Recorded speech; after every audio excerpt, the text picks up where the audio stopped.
There's a question humans ask constantly, and they almost always get it wrong. Someone spots a snake in the grass. First thing out of their mouth, is that poisonous? Wrong word. Almost always wrong. And I understand that correcting grammar is not the priority when there's a snake nearby. But the reason it's wrong turns out to be the whole story of how these animals actually work. Here's the rule. Venom gets injected. Poison gets absorbed. A venomous animal is carrying equipment.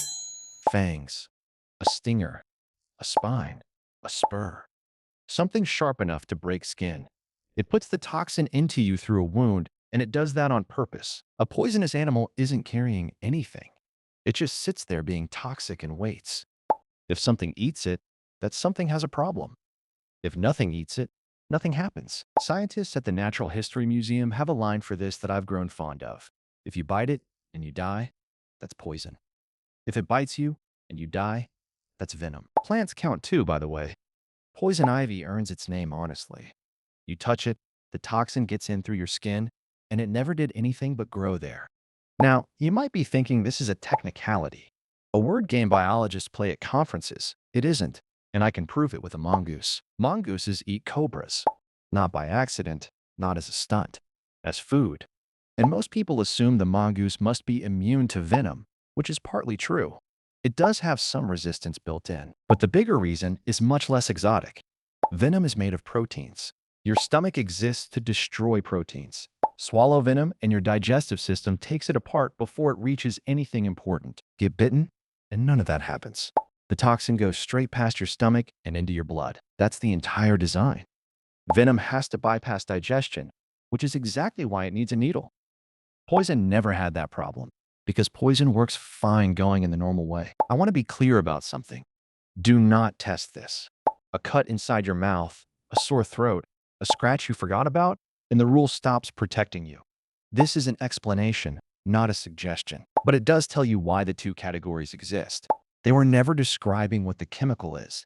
They were describing the route it takes. And once you know that, some very strange animals start making sense. There's a chemical called tetrodotoxin. It works by blocking the sodium channels in your nerves, which sounds abstract until you understand what that actually does. Nerve signals stop moving. Your muscles stop responding, including the ones that move your lungs, and you stay conscious the entire time. Fully aware, completely unable to move. There's no antidote. If someone keeps you breathing artificially for about a day, your body clears it on its own, and you recover completely. If nobody does, you don't. Two animals carry this exact molecule. The first is the pufferfish. In Japan, it's served as fugu, and the chefs who prepare it train for years because the toxin concentrates in the liver, the ovaries, the intestines. 2 milligrams will kill an adult. That's roughly the weight of a snowflake. A single fish carries enough for dozens of people, but the pufferfish cannot do anything to you.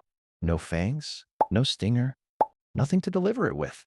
It's dangerous only if you eat it. So the pufferfish is poisonous. The second is the blue-ringed octopus. It's about the size of a golf ball. It lives in the Pacific and Indian Oceans, and it's beautiful in a way that should probably worry you more than it does.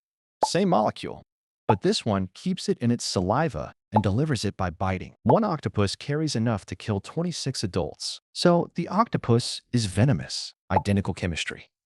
Different word. The category was never describing the chemical. It was describing the delivery. So, injected is venom. Absorbed or eaten is poison. Next time someone points at a snake and asks whether it's poisonous, you'll know the answer is almost certainly no. It's venomous, which is worse, and also a completely different problem. I'd still leave it alone. What did you think you knew about this before? Tell me down there. I'm still working out how your planet fits together.